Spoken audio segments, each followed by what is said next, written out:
आशा करता हूँ कि आप सभी स्वस्थ होंगे। नमस्कार, मैं सौरभ शुक्ला आप सभी का हमारे चैनल स्ट्रेंजर भारती में स्वागत करता हूँ। आज हम आप सभी से खिलजी वंश के बारे में तथा उसके शासन, नीतियाँ व प्रमुख स्थापत्य के बारे में बातें करने वाले हैं। खिलजी डायनेस्टी मध्यकालीन भारत का एक ऐसा राजवंश था जिसने दिल्ली पर लगभग 1290 से 1320 ईस्वी तक राज किया। इसके 3 शासक ऐसे हुए जिन्होंने अपनी निष्ठाहीनता, निर्दयता और दक्षिण भारतीय हिंदू राज्यों पर अधिकार के लिए न जाने कितनी क्रूरताएं की। इसका प्रमुख शासक जलालुद्दीन फिरोज खिलजी था, जिसने 1290 से 1296 के बीच में दिल्ली में शासन किया। जलालुद्दीन खिलजी ने दिल्ली सल्तनत में खिलजी डायनेस्टी की स्थापना की। यह दिल्ली सल्तनत का प्रथम शासक था जिसका हिंदू जनता के प्रति उदार दृष्टिकोण था, या कह सकते हैं कि जो हिंदू जनता थी, यहाँ मेजॉरिटी में थी, उसके प्रति उदार रवैया जलालुद्दीन खिलजी का था। इसने महज 4 वर्षों तक शासन किया और इसी के भतीजे अलाउद्दीन खिलजी ने इसको मारकर सारा राज इससे हड़प लिया। इसके शासन के बाद आता है अलाउद्दीन खिलजी, जो कि इसका भतीजा था। जलालुद्दीन गुलाम वंश के अंतिम कमजोर बादशाह की उमर के पतन के बाद एक कुलीन गुट के सहयोग से गद्दी पर बैठ गया था।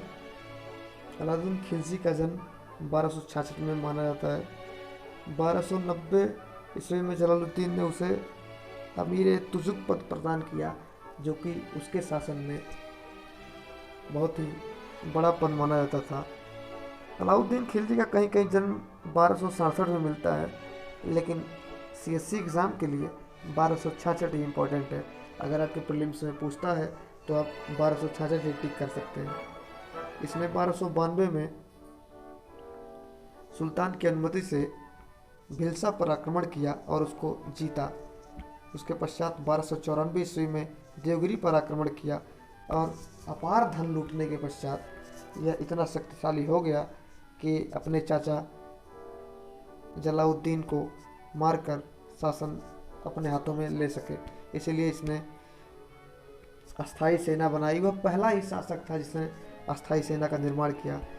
अलाउद्दीन इतना क्रूर शासक था, इतना मजबूत शासक था कि इसको इतिहास के पन्नों में दूसरा सिकंदर भी बोला जाता है। इसने पहली बार घोड़ों को दागने की प्रथा का प्रारंभ कराया। सैनिकों के लिए हुलिया प्रणाली का प्रारंभ इसी ने करवाया। गृह कर, चारा गाह पर कर लागू, जो चरी या चारा पे उस समय कर लगाए जाते थे, उसकी शुरुआत अलाउद्दीन खिलजी ने ही कराई। किसी भी प्रकार के बेईमानी पर कड़ा दंड दिया था इसके शासन में। अलाउद्दीन खिलजी का नाम, जो कि हमेशा संघ लोक सेवा आयोग में पूछता है कि जूना खां किसका नाम था, तो वह अलाउद्दीन खिलजी का ही नाम था। जो बाद में अलाउद्दीन खिलजी की उपाधि उसको बाद में दी गई। पहले उसका नाम, बचपन का नाम जूना खान था। इसकी प्रमुख स्थापत्य है अलाई दरवाज़ा, हौज खास, श्री फोर्ट, जमात खाना। मस्जिद का निर्माण भी अलाउद्दीन खिलजी ने ही कराया।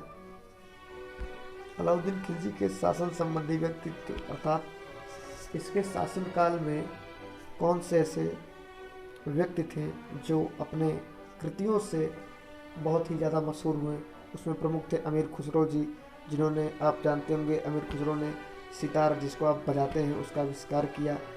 इनको इतिहास काल में तोताए हिंद के नाम से जाना जाता है। इनके एक दरबारी कवि हसन अली थे, जो कि बहुत ही महत्वपूर्ण माने जाते हैं इतिहास के पन्नों में, क्योंकि इन्हीं की कृतियों से अभी भी हम मध्यकालीन भारत को समझते हैं। अलाउद्दीन खिलजी का एक प्रभुत्व का कारण यह भी था कि उसके पास मलिक काफूर जैसा एक सेनापति था, जो कि एक कुशल योद्धा था। वो हर एक युद्ध में खिलजी वंश को बहुत ही प्रचुरता से कहें, वो हर जगह इनको डोमिनेंस करने के लिए लाभकारी था। मलिक काफूर गुजरात विजय के बाद नुसरत खां द्वारा 1000 दिनार में खरीद लिया गया। अलाउद्दीन खिलजी ने अपने शासन के दौर में सर्वप्रथम रणथंभौर को सन 1301 ईस्वी में कब्जा किया।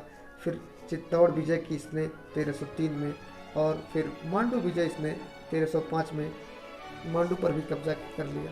अलाउद्दीन खिलजी वंश का एक ऐसा शासक था जिसका प्रमुख उद्देश्य मुस्लिम साम्राज्य का विस्तार करना, भारत में कैसे मुस्लिम साम्राज्य को हर एक क्षेत्र में विस्तारित किया जाए, इसका प्रमुख उद्देश्य यही था।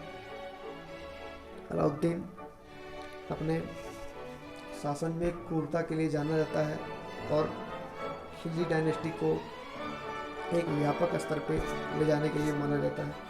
हालांकि इनके डायनेस्टी का शासनकाल कम रहा, परंतु इसने उसी कम दौर में ही ज़्यादा क्रूरता निभाई। इसी तरह आप सभी हमारे